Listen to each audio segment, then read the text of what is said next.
you really happy, or are you just falling victim to the Romeo and Juliet theory? So this is a topic that came up on my podcast, The Breakup Breakdown, this week, which, if you haven't heard, is a podcast all about really messy breakup stories. And it is legally, we have to say, on the Pioneer Network that Bert owns.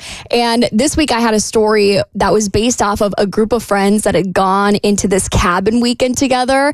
And they were all in different relationships and then all left with different partners. So it was real messy. Wait, what? Yes. Wasn't there like a movie about this, like back in the 80s, like the Big Chill or something, where everybody shows up and ends up hooking up with each other? They're old friends. Vaguely remember. Yeah. So think of it like the Big Chill. So if you haven't listened to my podcast, everything is submission based. So I had gotten a submission that people had noticed that there was this guy who had started dating somebody else in the friend group, even though he had been in a long-term relationship with this girl. And that girl started dating somebody else who was also in the friendship. So it was like, what happened? So I got the ex-girlfriend who was in the long-term relationship on the podcast to spill the tea with me. And to give you like a quick rundown of the story, basically, they went into this cabin weekend just for funsies, friends hanging out. And it's the girl and the guy in the long-term relationship, some other friends, and then these two other people that I think had some kind of situationship as well. We'll call them Alex and Rachel. And so I guess one night when the girl in the long-term relationship passed out kind of early at like 9 p.m., her long-term boyfriend ended up hooking up with Rachel, and she didn't know until they got home. He pulled her aside and was like, hey, I want to let you know I cheated on you. And she's like, we can work through it. And he's like, no, we can't. So then he starts dating Rachel, and she's so hurt by this that she ends up having a situationship with the guy that had been having a thing with Rachel. And so then they start hooking up, and then that didn't work out. It's like swap. Wow. But anyway, Rachel and her long-term ex-boyfriend are now still in a relationship. They've been bopping around town. They're still together.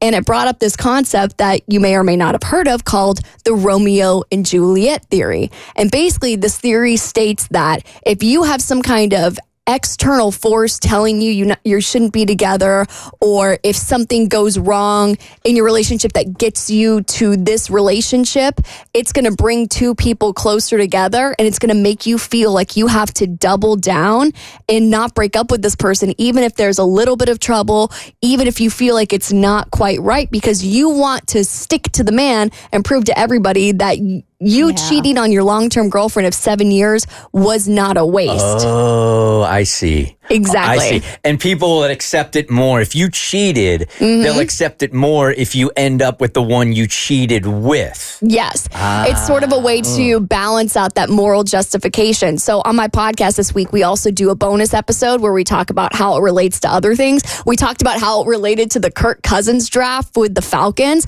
how we feel like the Atlanta Falcons kind of feel like they're living in a Romeo and Juliet theory, where because they spent so much money on Kirk Cousins, like what was it, like $180 million to bring him in as the QB.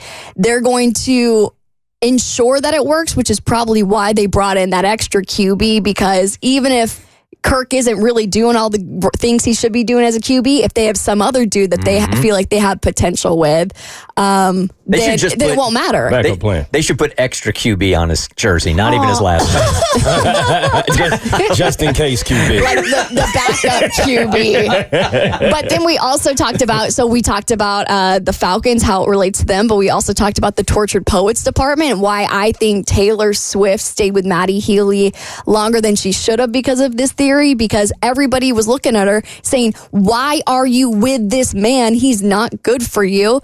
I hate using the word problematic because I think it's stupid, but he's a problematic man and it's making your fans look bad. So why are you going to stay with him? And she has all these songs talking about how she's going to double down and stay with him, even though everybody wants her to I'm going to stay with him harder just because you don't want me to stay with him. Exactly. Just because you don't want me. It's my good name to lose. So you don't have any right to come down on me. I don't care if you've been a fan for 15 years. And at the end of the day, I hate to say it, I hate to see it, but the Swifties were right, because then she talks about how in her album he ends up doing something unforgivable because she will never forgive him, and he ghosted her.